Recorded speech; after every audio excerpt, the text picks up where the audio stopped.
Hi there, business owner. Do you want a better understanding of business finance, what your numbers actually mean, and stories of the highs and lows of business, where I'll be sharing my tips and tricks every week? Then you're in the right place. Welcome to the 3Bs podcast with Stephanie. Hello and welcome back to another episode of a 3Bs podcast with Stephanie. How are you all doing? I hope you've had a wonderful week. This week I wanted to talk to you about what to do when it all goes wrong. Now, I really want to be open and honest and upfront with you guys. I think it's really important to be honest and act with integrity. It's really important to me. So, things do go wrong in business. That's inevitable. And it's important to have plans in place or at least a knowledge of the strategies you can use when things do go wrong. Also, as small business owners, your business is usually an extension of yourself, and so often personal issues will, if you get sick or you get bad news, that can then have a knock-on effect to the business. So getting things in place to protect the business and how to rectify issues when they occur is really important. So this week I wanted to share tips and strategies for business resilience, how you can handle those lows in the roller coaster of being an entrepreneur or a business owner. So here we go.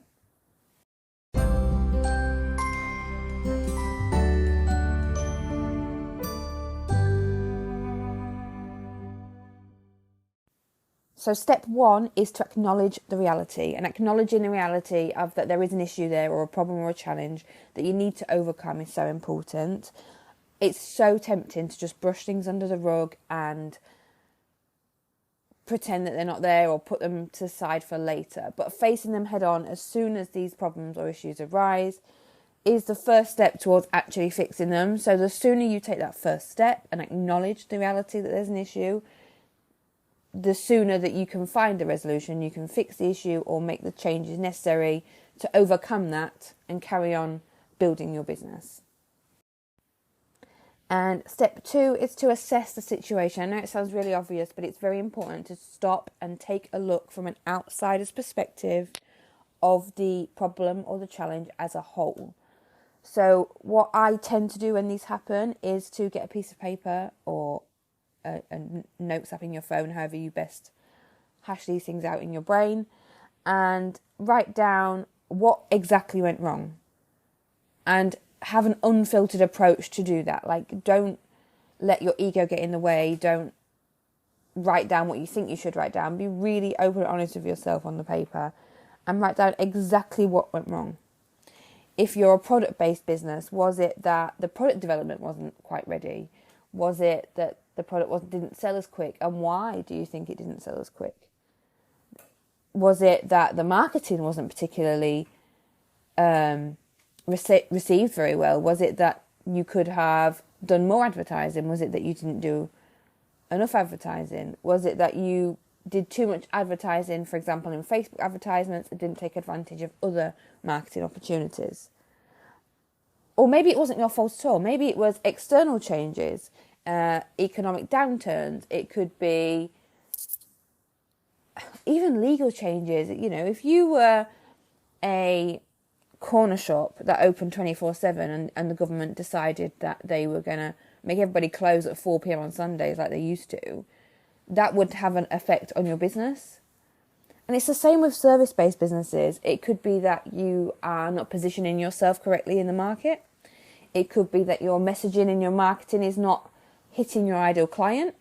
It could be that your pricing is off, that you are either too cheap so people don't think it's going to be worth it, or too expensive that they don't see the value in that, or you're not portraying the value across for the price that you're charging for your service. But you need to understand the root cause. And once you can understand the root cause, then you can get over this step. And I know it's not fun to hash out why things went wrong. A lot of people struggle with it. I do personally. But that is a good, once it's assessed and you know the root cause and you know why that particular thing didn't work, then we can make progress to either making changes or fixing the issue at hand.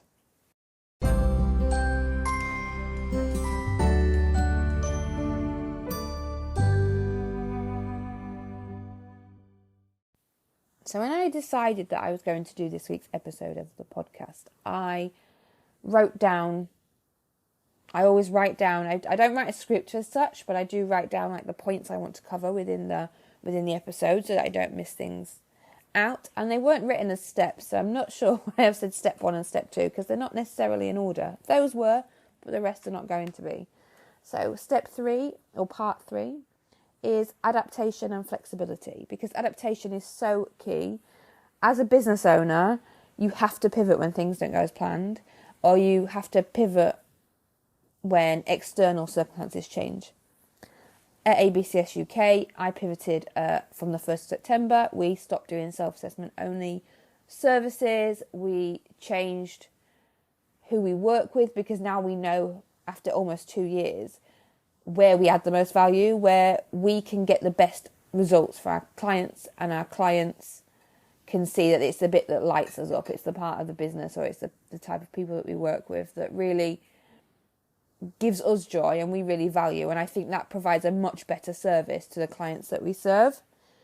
Being flexible and open to change is really vital. And sometimes you pivot in strategy. Sometimes you've been using Facebook ads for 6 months and they're not necessarily working, so you change to a different type of marketing.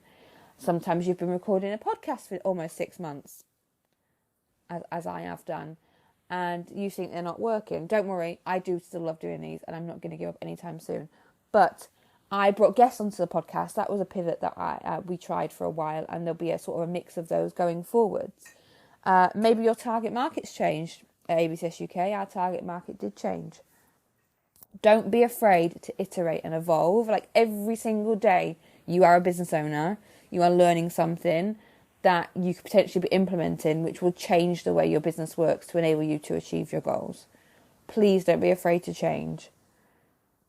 But you need to be flexible with that. And I know for a lot of business owners, it's a worry and it causes anxiety in them to make that change.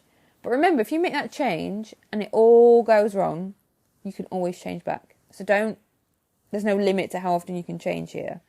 I mean, I wouldn't change too frequently because that will confuse your customers and ideal clients, but it's an option and it's something you should be aware of, particularly when things are going wrong. Which leads me really nicely onto step 4, or part 4, and that is to learn from your mistakes. Learning from mistakes is a common theme among all successful entrepreneurs. You listen to any interview with a successful entrepreneur or business owner or podcast, and you will see they've all had some form of challenge that they've had to overcome in their business journey or in their personal journey. If you realise that when you're in step 2 and you're assessing the issue, that there's a root cause there, you can put things in place so that does not, or plans in place and strategies in place so that doesn't happen again. If that's your point. Obviously, with external factors, that's not possible. But if it's a marketing mishap, or it's a product development issue, you can ensure that doesn't happen again. And that should be able to give you a bit of comfort knowing that you've learned from that mistake and you're not going to repeat that issue. And this might be probably the most obvious one that you think I'm going to say this week, and that is to seek expert guidance. Now, if it's a financial issue, then please do get in touch with me. But there is lots of mentors and experts and coaches out there that can be really invaluable during tough times. Quite often, this road as a business owner or entrepreneur can feel very lonely, especially if you're on your own. So having somebody to talk about any issues or challenges you face can really help. They'll give you a fresh perspective. They will also maybe have solutions that you might not have considered, or changes that you may not have considered. I personally have both clients and mentors in business that help me move the business forward and help me address any issues that happen. I've also taken further training courses and expanded my knowledge on areas such as sales and online marketing and things like that, things that weren't my strength, to help me navigate challenges more easily and effectively.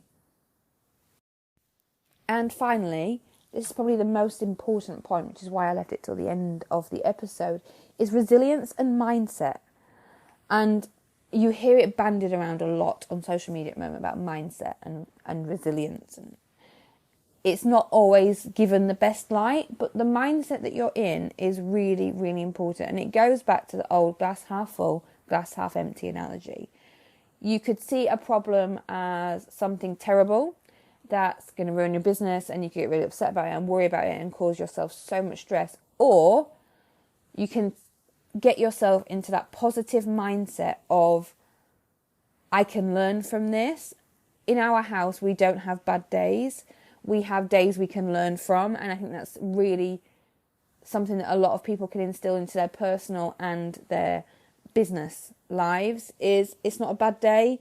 It's a day we can learn from, because as per earlier in the episode, once you know what's causing that, you're not going to repeat that. You're going to put things in place to ensure that that is not repeated.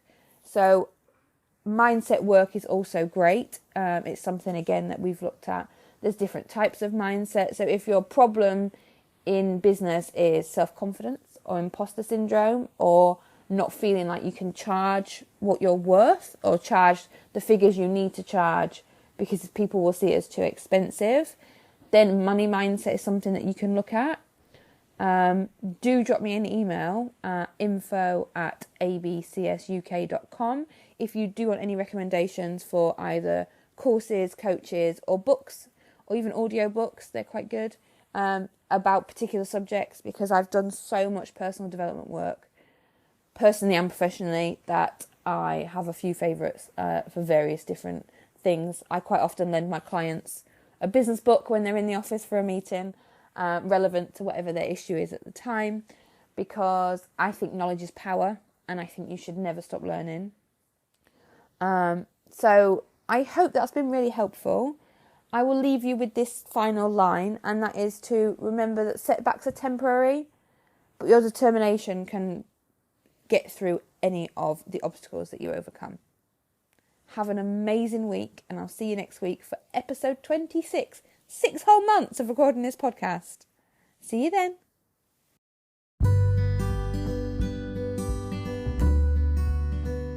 And that brings us to the end of another week of the 3Bs podcast with Stephanie. Thank you so much for listening. I'd really appreciate it if you could like, subscribe, rate and review this podcast wherever you are listening to it, so that I can reach more business owners and help them build better businesses. See you next week for the next episode.